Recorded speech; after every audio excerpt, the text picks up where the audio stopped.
santos. Essa solenidade ela tem 3 sentidos. O primeiro sentido é que num dia só a gente celebra todos aqueles que a igreja canonizou como santo ou santa. A igreja reconheceu, e a partir de sinais que Deus deixa, quando há um milagre, é a certeza que aquela pessoa, o milagre por intercessão daquele santo, é a certeza daquela pessoa, ela está no céu. Então, São Francisco, Santa Rita, Santa Clara, São João Paulo II, São Paulo VI, São Padre Pio, todos esses a gente tem a certeza que já estão diante de Deus, contemplando a face de Deus e intercedem por nós. Deus, através dele, deixa os sinais. Esses sinais são os milagres. Lógico, você sabe, você é católico, quem faz milagre é Deus. Mas tanto nós, como as almas do purgatório, como os santos de modo especial, eles são capazes de interceder, de pedir graças por nós. O segundo sentido é que nós celebramos também não só esses santos que foram proclamados pela igreja, mas também uma multidão de santos que a gente ainda não sabe o nome. Porque todos aqueles que estão no céu são santos. Com certeza você já tem um parente, um amigo, um conhecido seu que já está no céu, e ele já é santo. Só que por aquilo que a gente chama na teologia economia da salvação, ou seja, Deus não quer revelar que alguns já estão lá. Esses que a igreja proclama, foi revelado para a igreja que eles estão lá, São Francisco, Santa Rita. Mas se você tem, por exemplo, um amigo, um conhecido, um parente que morreu em estado de graça, que morreu na graça de Deus, ele está junto de Deus, e ele também está eternamente feliz e intercede por nós. A felicidade dele já é plena, já é realizada. Por isso, essa festa tem muito a ver com aquilo que a gente celebrou hoje de manhã, não é? Com os finados. Para nós, a morte é uma passagem, é uma vírgula para a vida verdadeira. A molecada principalmente, né? Às vezes assiste aqueles filmes de super-herói e vira e mexe tem aquele negócio de realidade paralela, não é? O Homem-Aranha está aqui, daí tem outro Homem-Aranha na realidade paralela, não sei o que, não sei o que. E aí dá a impressão que a realidade paralela é lá, né? Mas aqui é o contrário. A vida verdadeira que é lá. Aqui é a realidade paralela, aqui é o rito de passagem. Essa vida vai acabar, a vida lá não. O demônio, como ele é debochado, ele inventou um dia dele, um dia para comemorar quem está no inferno, que é o Halloween. Tristemente a gente vê que as pessoas comemoraram muito mais quem está no inferno do que o dia de hoje de quem está no céu, não é? Fazem link com quem está no inferno. Isso espiritualmente traz um peso psíquico, espiritual, financeiro, de relacionamento, que as pessoas não sabem o que está mexendo. Mas mostra como que anda o nosso mundo, não é? Mais pessoas comemorando quem está no inferno do que quem está no céu. O terceiro sentido, que é o que o padre quer falar hoje, é que essa solenidade também se refere ao nosso dever de santidade. É um dever nosso. Por que é um dever? Porque não dá para ver Deus se a gente não for santo. Não dá para ver Deus não dá para ir para o céu se a gente não viver essa santidade. E diferente do que muita gente pensa, essa santidade não é algo assim, como você olha a vida de São Francisco, de Santo Antônio. As pessoas pensam que essa santidade é fazer milagre, é fazer coisas grandiosas. Não, todos nós somos chamados à santidade, ao céu. E é por isso que há uma festa hoje, para você se encaixar nisso. Para você perceber que, se você é médico, se você é pedreiro, se você é soldador, se você é mecânico, se você é dono de casa, se você é filho, se você é avó, se você é mãe, se você é pai, se você é padre, já tem um desses lá no céu. Já tem uma pessoa que já fez a sua profissão, já fez a sua missão aqui na terra, que está no céu. Então isso mostra que a gente também pode. O Vaticano II, o Concílio Vaticano II, ele reafirmou esse dever nosso de santidade cotidiana, buscando a Deus. E veja, a santidade aqui também não é impecabilidade. A santidade, é lógico, é não fazer pecados graves. Mas veja que a própria Bíblia vai falar que o justo, o santo, ele peca 7 vezes por dia. O que faz uma pessoa santa então? Olha que coisa isso. Reconhecer que é amado por Deus. Reconhecer que você é filho de Deus. Segunda leitura de hoje. Olha que grande graça Deus nos deu de sermos chamados filhos de Deus, e nós o somos.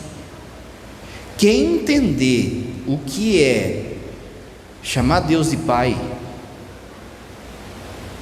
quem entender o que é ser filho de Deus, vai ser santo, vai amar a Deus de tal forma que vai fugir do pecado. Por quê? Porque ele não vai querer ofender a Deus daí. E ele vai buscar fazer coisas boas. A santidade não basta somente então não pecar, mas também tem que praticar o bem por Deus. É um caminho que todos nós temos que fazer. Para falar disso, o padre hoje vai falar difícil, hein? O padre vai pegar um teólogo que é pouco conhecido aqui no Brasil. É um teólogo russo que chama Florensky, Pavel Florensky. Esse padre e mártir, ele viveu na Rússia, ele tem a sua teologia sobre a santidade, e ele foi preso pelo comunismo e foi morto por um pelotão de fuzilamento. O Papa João Paulo II tinha muito apreço por esse santo, por esse mártir. E num dos documentos do Papa João Paulo II, que chama A Fé e a Razão, o Papa João Paulo II cita esse homem que a gente vai falar hoje. Ele morreu em 1937, como o padre disse, num pelotão de fuzilamento. E hoje então o padre vai falar 7 ideias dele para a gente entender o que é santidade. Para traduzir de outra forma, a gente poderia colocar assim, até para dar nome a essa homilia: 7 ideias difíceis sobre a santidade. Por que difíceis? Por causa dos termos. Mas o padre vai tentar explicar para que você veja que é algo palpável e não é simplesmente um não pecar, não é simplesmente um ter vida farisaica, por exemplo. O primeiro conceito desse teólogo, desse mártir, é um conceito que a gente conhece mais ou menos, que já está aqui nos nossos santos, e de modo especial em Santa Teresinha do Menino Jesus, que é a infância espiritual. Ele vai falar assim: olha, um santo tem que ser criança. Repara, Jesus já fala isso, mas ser criança não é ser infantil. Hoje em dia a gente tem muito marmanjo que é infantil, imaturo. Não é isso. Em Santa Teresinha, a infância espiritual tem a ver com humildade, com confiança, com buscar o último lugar. Quando você pega a teologia dos santos, você vai ver que um complementa o outro. Desse Florensky, o que ele fala que é a infância espiritual? A capacidade de maravilhar-se, A criança não é assim? Ela se maravilha com as coisas, porque ela não viu nada ainda, ela viu pouca coisa. Quando ela vê algo diferente, aquilo produz no coração dela uma alegria, um maravilhamento. Conforme a gente vai crescendo, pode reparar que a gente vai perdendo isso, a gente vai ficando seco. Repara que as crianças, elas conseguem muito mais ser filósofas e teólogas do que nós. Já reparou que criança faz pergunta que você não sabe responder? Porque ela tem essa capacidade de maravilhar-se, de se perguntar e de alguma forma de embicar aquilo para Deus. A gente vai secando o nosso coração com as dificuldades do dia a dia, com os nossos pecados, com o pecado das pessoas, com o boleto, com o trabalho, com aquilo outro, e a gente vai ficando seco. E é uma dificuldade para as pessoas se maravilhar com as coisas de Deus, que são simples. A criança é simples, o santo é simples. Às vezes você vai lá, escolhe um presente para uma criança e paga uma nota, né? Achando que aquela criança vai ficar doida com aquele brinquedo, e a hora que você vê, ela está brincando com a caixa, porque ela é simples, ela precisa de pouca coisa. A gente precisa de um monte de coisa. A primeira coisa que ele fala então, para a gente ser santo, é a capacidade de maravilhar-se. São Tomás vai falar na Suma Teológica, já no comecinho dela: Deus é simples. Esse ser simples não é que é algo fácil de entender, mas é algo que não é divisível, é algo que não precisa de nada, de ninguém. Ele é a essência de todas as coisas, o começo de todas as coisas, o fim de todas as coisas. Então, se um santo, ele tem que ser simples, tem que ter uma capacidade de criança, e Deus é simples, então ele fala que ser criança é a linguagem de Deus. Para você entender o idioma de Deus, você tem que ter essa simplicidade, você tem que ter a capacidade de maravilhar-se. E aí vem a segunda coisa que ele coloca: Deus, ele faz as coisas para que a gente se maravilhe. O catecismo da igreja, ele fala que Deus criou as coisas com dois sentidos. O primeiro sentido é que as coisas louvem a Deus.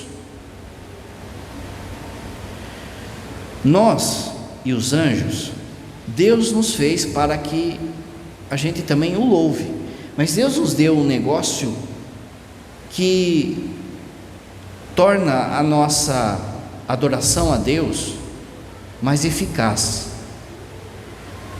que é a nossa inteligência, a nossa vontade, a nossa liberdade. Quando a gente ama Deus, a gente está dando uma glória a Deus maior do que toda a criação. Só que a criação, ela também louva a Deus, mas diferente da gente, porque, por exemplo, um cachorro, uma árvore, uma flor, ela não tem inteligência, vontade, liberdade como a gente tem. Então o catecismo da igreja fala que essas coisas, elas louvam a Deus simplesmente pelo fato que elas existem. Quando uma flor desabrocha, ela está louvando a Deus. Ela sabe daquilo? Não. Mas ela está louvando a Deus. O Salmo falou isso, que toda a criação canta a beleza de Deus. A segunda coisa que Deus criou, a criação, foi para que a gente então entendesse isso, olhasse para a criação e percebesse que aquela criação está louvando a Deus, então eu também tenho que louvá-lo. Lembra a questão da criança? Se a gente não for como criança, a gente não percebe. Esse mundo de asfalto, de concreto que a gente vive, vai deixando a gente seco, de forma que a gente não percebe a caligrafia de Deus, vai dizer o Papa Francisco, a caligrafia de Deus, a gramática de Deus na criação. A gente não é capaz mais de maravilhar-se com coisas simples, entre aspas, como uma flor, um pôr do sol, a água, os animais, uma formiga. Mas o santo é. Olha São Francisco, Santa Clara, Agostinho. Santo Agostinho fala assim, Deus nos deu 2 livros para que a gente encontre Ele. O primeiro é a Bíblia e o segundo, a criação. Nessa correria nossa, nesse mundo de buscar dinheiro, poder, bem-estar, prazer, a gente passa que nem um trator diante das maravilhas de Deus. Só que tem hora que mesmo que você esteja secão, a beleza da criação é tamanho que você fala, que da hora essa montanha, que da hora, sei lá, essa árvore, esse animal, mesmo que você esteja seco, tem hora que dá um impacto em você, para ver se você desperta.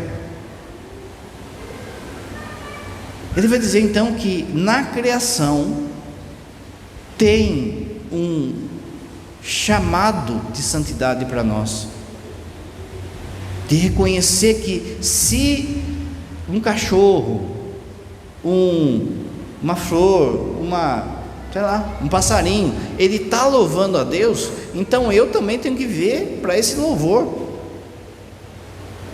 Se o passarinho lá ele começa a cantar, ele está cantando para quem?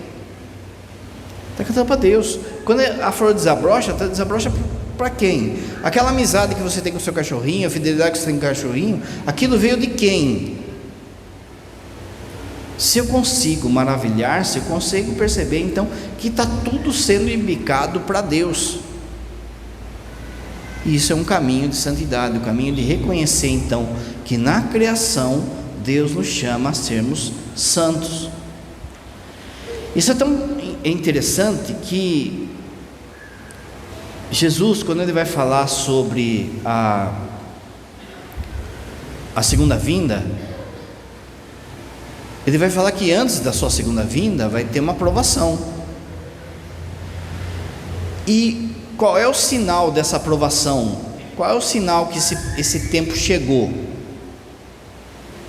Ele vai falar assim que são 2 sinais. O primeiro, a perca da fé. Lembra Jesus fala? Quando o Filho do Homem voltar, será que ele vai encontrar fé sobre a terra? É a apostasia que fala. Essa falta de fé causa o pecado, que causa a segunda coisa que Jesus fala que vai acontecer: uma revolta da natureza. Quanto mais o homem peca, mais a natureza revolta contra ele. O dilúvio, carta aos Romanos. Na carta aos Romanos é falado que a criação ela geme com dores de parto, esperando a nossa santidade. Repare então, a nossa santidade ela é capaz de maravilhar-se com a criação e ordenar tanto a criação. Veja quanto que o Papa tem falado desse respeito que se deve à criação,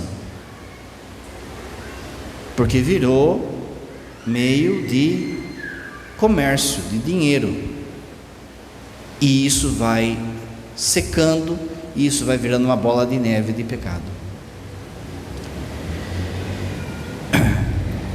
Terceira ideia desse santo, ele fala então que tem a criação, que você tem que ser capaz de perceber, mas ele fala que você tem que ter uma palavra difícil agora, luminiscência, que vem de luz, luminiscência, que significa assim: cada ser criado, ele tem camadas. A ciência, a biologia, a química, a física, elas enxergam a primeira camada das coisas, e o mundo tem ficado só na primeira camada das coisas. Mas se você começa um caminho de santidade, um caminho de maravilhar-se, você vai começar a perceber que existe, como se fosse um bolo, camadas mais profundas de cada ser. O que significa isso? Significa que você não pode olhar para a criação e para as coisas somente com essa ideia de estudar como ciência, como química, como física, como o mundo faz. Você tem que olhar e perceber, primeiro, por que dessas coisas? Segundo, por que dessas coisas no meu caminho? Vou explicar. Terceiro, Deus está ali. Na camada mais profunda, Deus está falando comigo por aquela criação. Vamos pegar então nas coisas mais simples. Por exemplo, vamos pegar uma rosa. A primeira camada, você pode estudar ali as coisas da rosa, sei lá, como ela é feita, como ela se desenvolve, a cor dela, as características dela, tudo isso é a primeira camada, e o mundo fica nisso. Você tem que ir já para a segunda camada, que é: por que Deus criou uma rosa? Por que cada rosa é única? Nunca repetiu uma rosa. Já pensou? Aí você vai pensando: nunca repetiu uma rosa porque Deus é bom. Nunca repetiu uma rosa porque Deus quer manifestar a sua glória. Você começa a desenvolver coisas e perceber que tem coisas atrás daquilo. Terceira coisa: por que essa rosa está na minha casa? Por que eu recebi essa rosa de alguém? Por que nasceu na minha casa, no meu quintal? Por que disso? Por quê? Às vezes, por exemplo, você está meio triste, está meio abatido, e de repente vem uma rosa. Você vê uma rosa aí. Por quê? Se você olhar só na parte biológica, é uma coisa, só uma parte assim da sua natureza, é uma coisa. Se você olhar nessa parte filosófica, porque Deus criou, ou teológica, agora se você olhar na parte da sua existência, por que eu estou recebendo essa rosa? Se Deus é a última camada, então não é Deus que está me dando isso? Será que Deus não me está confortando o coração? Será que não está sendo um caminho para eu encontrar a Deus aí? Padre, mas é só uma rosa. Toda a criação canta o louvor de Deus. O que ele vai dizer? Aquele que é santo vai conseguir perceber em tudo Deus. Nós estamos falando de uma rosa. Agora vamos pensar, vamos elevar. Se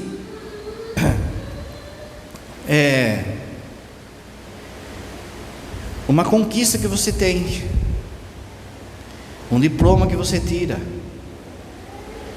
um casamento, um filho, uma filha, um neto, uma profissão, um padre. O que Deus está falando para mim ali? A gente passa que nem um trator nas coisas, a gente não percebe que é uma sutileza de Deus. Então você tem que ter um tipo de capacidade de enxergar a luz de Deus na sua obra e naquilo que Ele nos dá.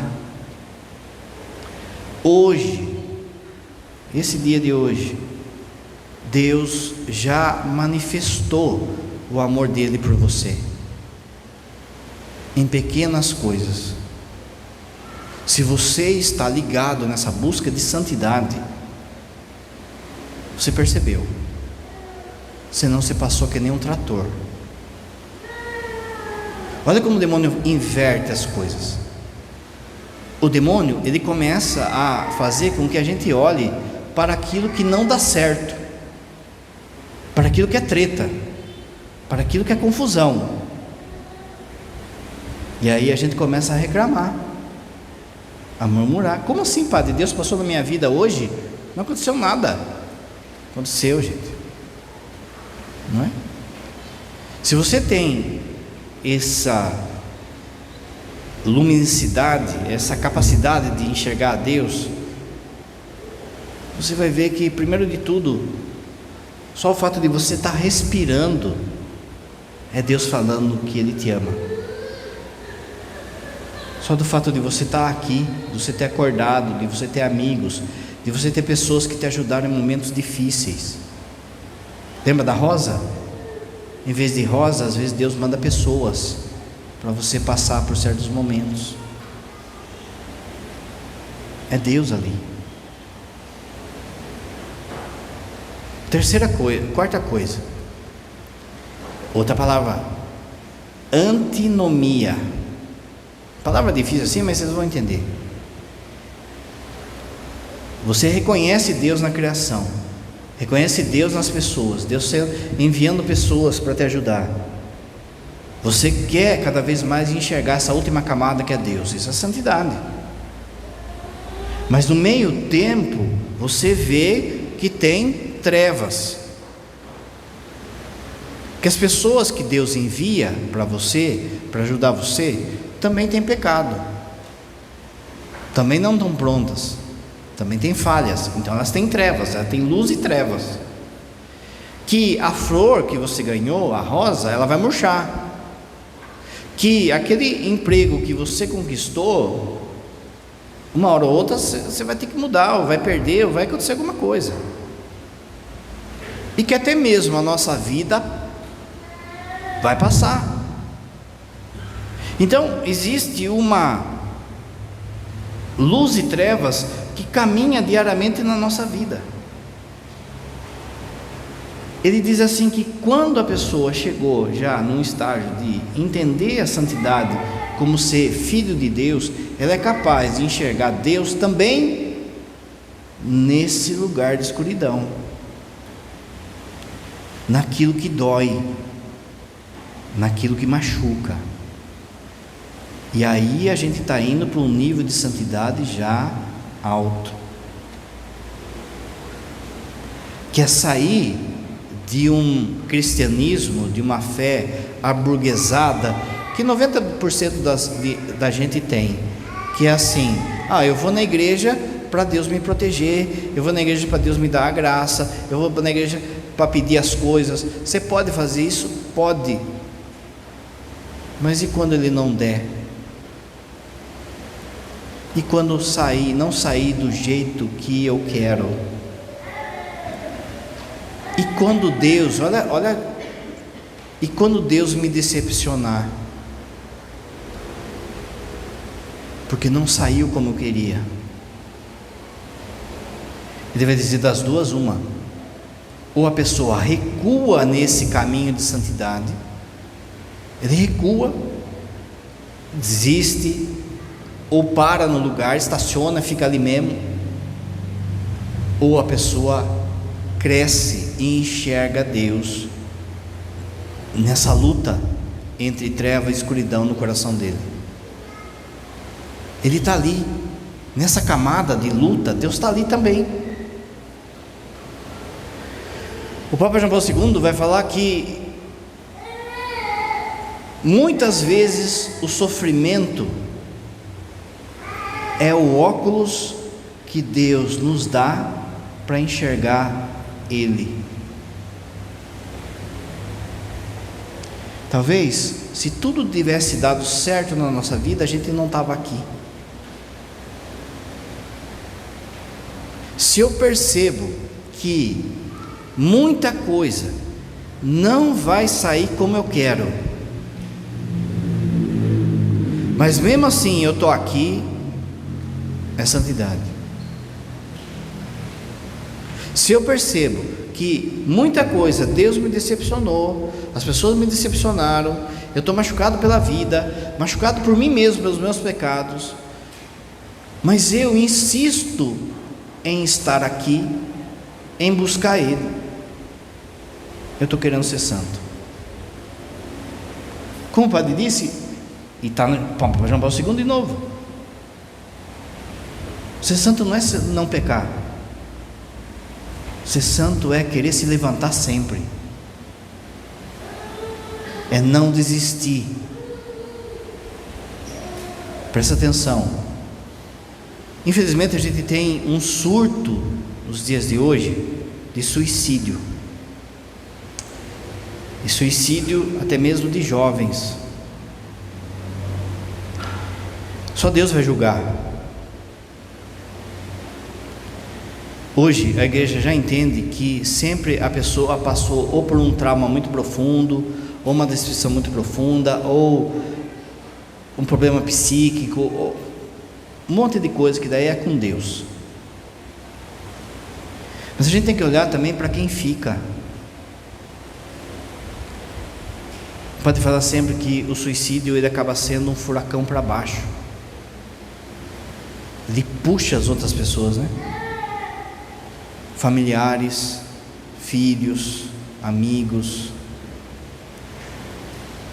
Mas a gente tem que olhar também para aqueles que permanecem, porque segundo esse teólogo, a santidade e a fé vai ser a capacidade de, mesmo em um mundo que é porcaria, você aguentar.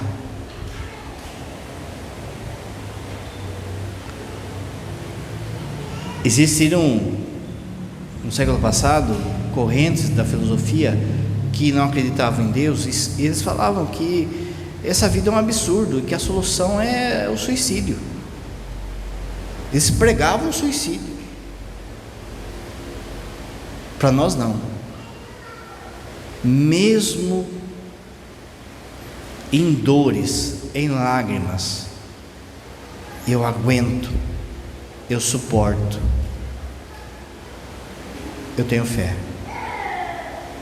Por isso que, como o padre falou, para também de se desprezar, sabe? Para de achar que você não tem fé, que você está perdendo a fé, ou que você, se você está aqui, você está querendo ver Ele, você está querendo ver a camada dele. Se você está aguentando dores no seu coração, você está querendo ver Ele, você está querendo santidade. Entre aspas, como o padre disse, só Deus vai julgar, mas entre aspas, seria mais fácil desistir. Entre aspas, porque Deus é o só que vai julgar. Mas veja, se você está aqui, é porque você quer ver Ele e acredita nessa santidade. Quando uma pessoa se vai, de modo especial no suicídio, todos nós devemos continuar rezando por ela, porque o último segundo da pessoa pode mostrar que ela se arrependeu. Por muitas vezes aquele sofrimento, aquela dor pode ter empurrado aquela pessoa para isso, e a hora que viu já foi. Tanto que uma pessoa que, sei lá, dá um tiro na cabeça, do tempo da bala sair do revólver, entrar na cabeça dela, ela pode ser salva. Mas também pode não dar tempo. E por isso que a gente tem que suportar e aguentar e perseverar e rezar por aqueles que se foram.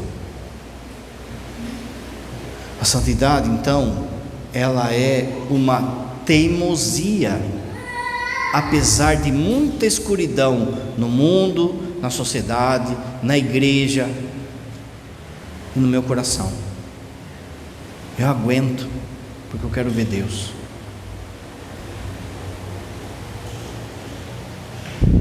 Para isso, vem a quinta coisa: sozinho ninguém consegue, gente.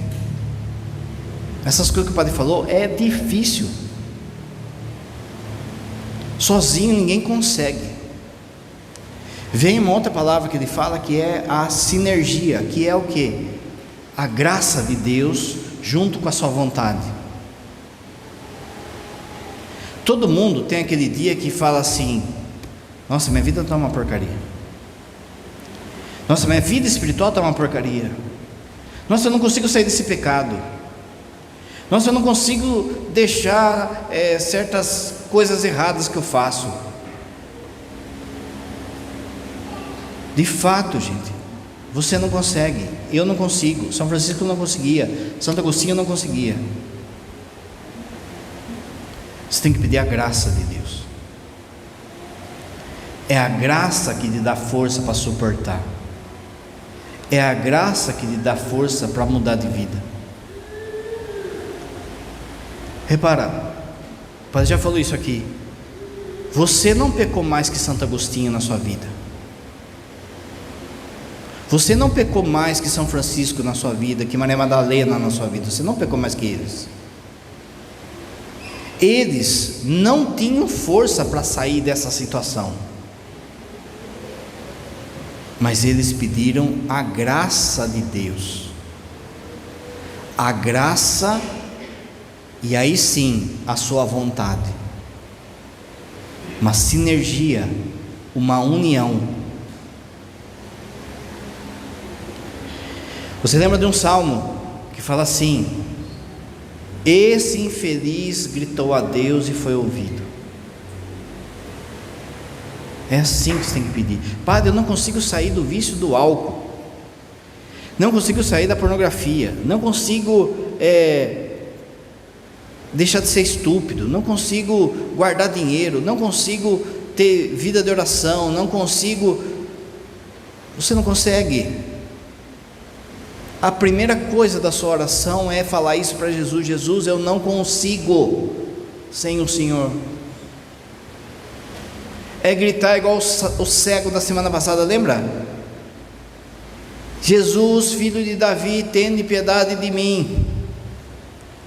Muita gente queria calar ele, para ele parar de falar. Muita gente quer calar você. Muitas vozes querem calar você: a voz do mundo, a voz do demônio, a sua própria voz interior, dizendo: não vai dar certo, Deus não me escuta, não sei o quê. Não, grita mais forte, igual o cego semana passada: Jesus, filho de Davi, tende piedade de mim, tende piedade de mim. Ele virá em nosso socorro, gente. De novo, olha para o mundo como é que está, dá um desânimo na gente. Olha para a sua vida como é que está. Não parece que tem hora que você está patinando no mesmo lugar, não sai do mesmo lugar? Está faltando isso, está faltando gritar e pedir: Senhor, filho de Davi, Jesus, filho de Davi, tende piedade de mim. Sem você eu não consigo nada. Não consigo, gente, não consigo. Eu não consigo ser padre sem Jesus. Não é frase pronta, gente. Olha, sinceramente, eu não sei fazer nada a não ser padre. Os dias de hoje, a exigência de ser padre é muita coisa. Você tem que ser padre, não é? Você tem que ser um tipo de psicólogo. Você tem que ser um tipo de juiz de boxe, sabe? Separar treta. Você tem que ser meio engenheiro, meio mecânico, meio administrador, eu não sei fazer nada dessas coisas, não sei fazer nada. E todo dia eu peço: Jesus, filho de Davi, tenha misericórdia de mim, que eu não sei fazer nada. Olha, cada dia vai lá as pessoas para atender, no atendimento, só treta, só confusão, sabe? As pessoas vão lá no atendimento, lá não ficam falando coisa boa, é só confusão. Então eu fico pensando: eu não sei responder, eu não sei o que eu vou falar. Então o senhor precisa me ajudar. Eu não sei conduzir minha família, eu não sei conduzir a minha fidelidade no casamento, eu não sei conduzir meu dinheiro, eu não sei conduzir minha vida espiritual, eu não sei, Jesus, eu não sei sair desse pecado, eu não sei, eu preciso da tua graça. Olha como a gente inverte a coisa. Em vez de a gente se fazer miserável, a gente faz igual aquele publicano, lembra? Que chegou lá no templo e começou a falar: eu não sou que nessa pessoa, eu faço isso, faço aquilo outro. É assim que a gente fala com Deus. Mas Jesus, eu vou na igreja, eu rezo, não sei o que. Não, gente, é o contrário, você tem que fazer igual a velhinha, o pecador que estava lá batendo no peito e falando: eu não sei fazer, eu sou pecador, eu não sei fazer. A graça que vem em nosso socorro.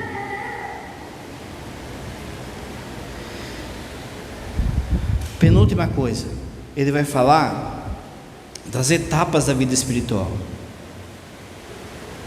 A primeira etapa, lembra que o padre falou que vai ter palavras difíceis hoje? A primeira etapa ele chama de catarse. O que é catarse? É o período de purificação.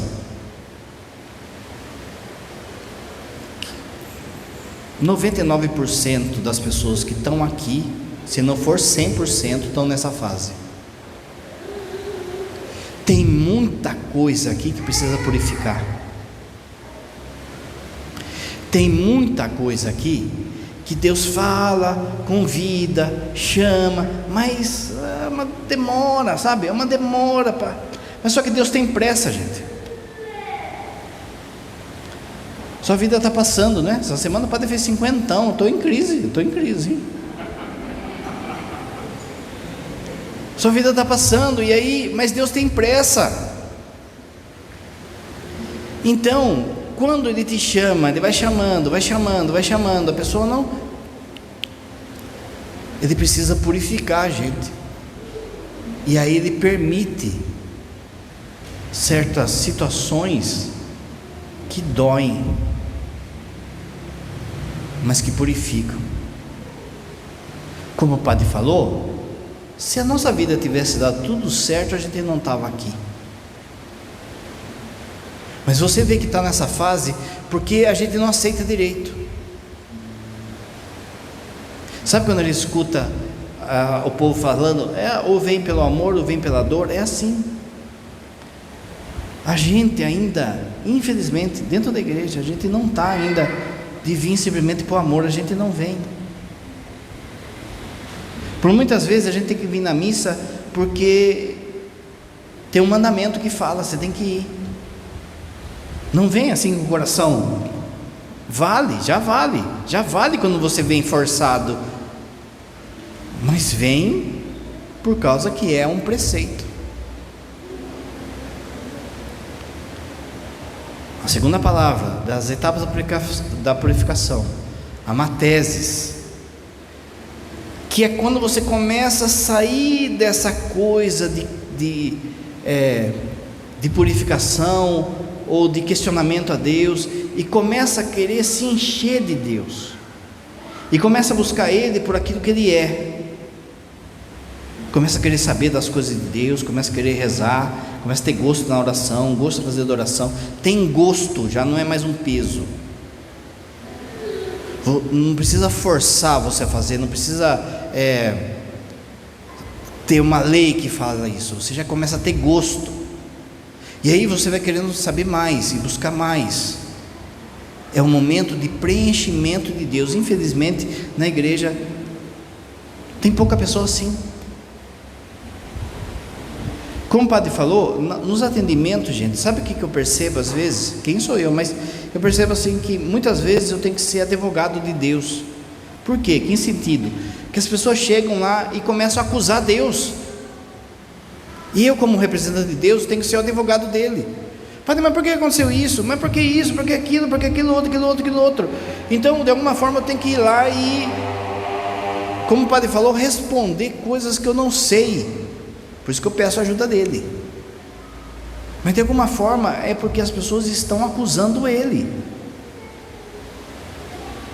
São poucas as pessoas que chegam lá e falam assim: padre, eu quero que o senhor me ajude a ser santo. Isso já é a segunda fase. A terceira fase é a fase da praxe. é a fase da prática. Isso aí não fica nas nuvens. Eu exerço a santidade de modo concreto, na onde eu estou. Você não precisa ir para a África para ser santo. Você precisa ser santo onde você está, na situação que você vive, como mãe, como pai, como avô, como filho, como estudante, como profissional, como enfermo, como idoso, como criança. E aí você exerce uma prática de amor a Deus. Essa prática pode ser o cuidado dos pobres, pode ser a catequese, pode ser... Veja que aqui, padre, mas eu dou catequese, mas veja, não é simplesmente fazer por fazer, mas fazer simplesmente por amor a Deus. É uma pessoa que está grávido de Deus, e tudo aquilo que ele faz, tudo aquilo que ele fala, enche as pessoas de Deus.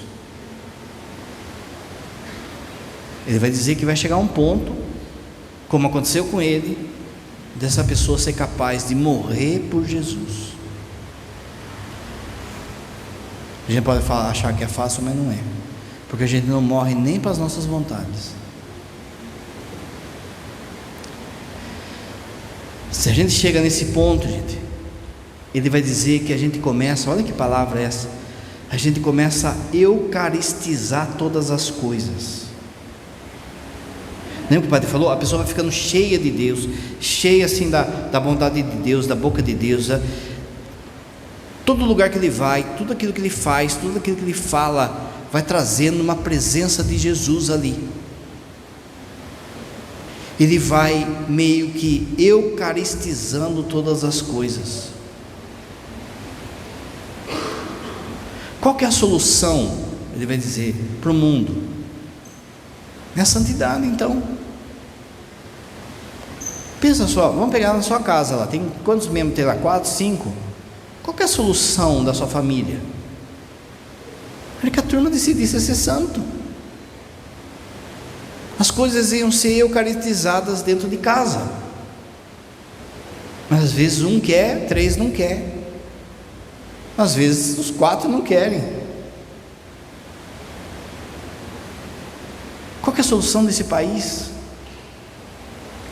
Para falar sempre, a solução desse país não é entrar fulano, entrar beltrano, mudar lei, desmudar lei. A solução desse país é esse povo viver a sua vocação de terra de Santa Cruz. Se esse país vivesse a santidade de vida, o Brasil não estava desse jeito. Mas nem a gente está vivendo. Olha a confusão dentro da igreja, gente. Dentro da igreja.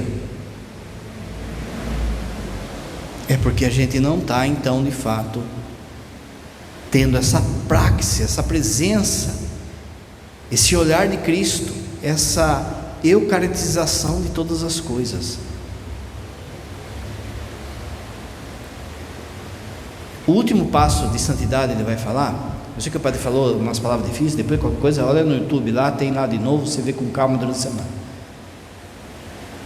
Vai falar o que chama teoses, mas que está na segunda leitura. A teose significa que a tradução é divinização. O santo, ele vai vivendo de tal forma que as pessoas enxergam Jesus nele. Então ele com Jesus se tornam uma só pessoa. Lá no céu, nós nos tornaremos um com ele. Aqui ele vem na nossa presença, lá somos nós que seremos iguais a ele. Olha o que fala a segunda leitura: desde já somos filhos de Deus, mas nem sequer se manifesta aquilo que seremos. Sabemos que Jesus, quando vier, nós seremos semelhantes a ele, porque o veremos tal como ele é.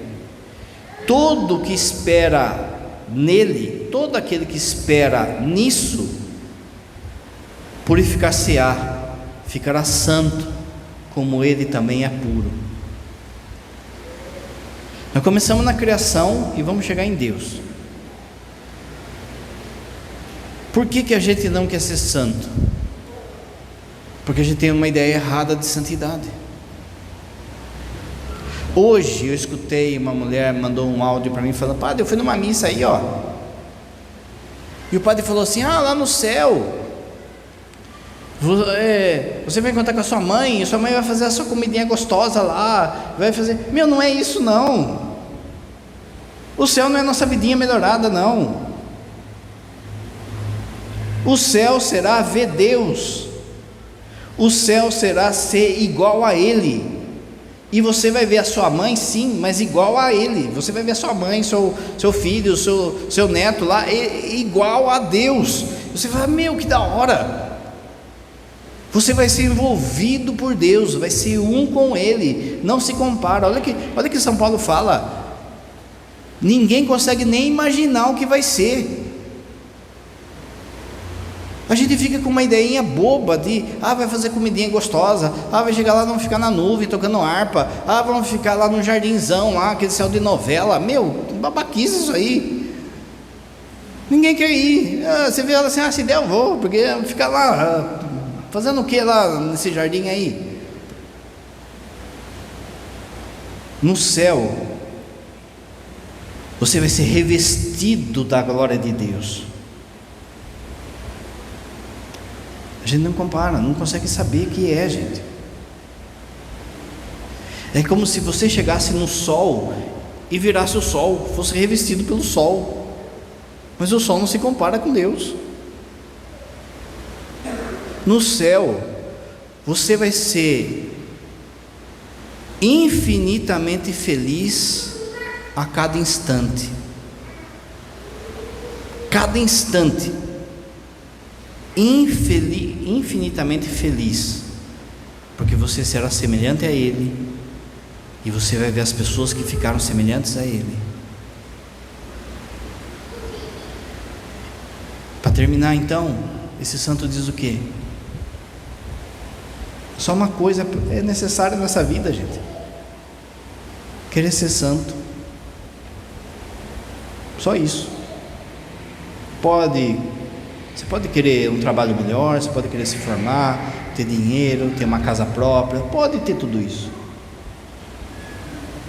Mas se você não buscar ser santo, sua vida está sendo inútil, fútil, sem sentido.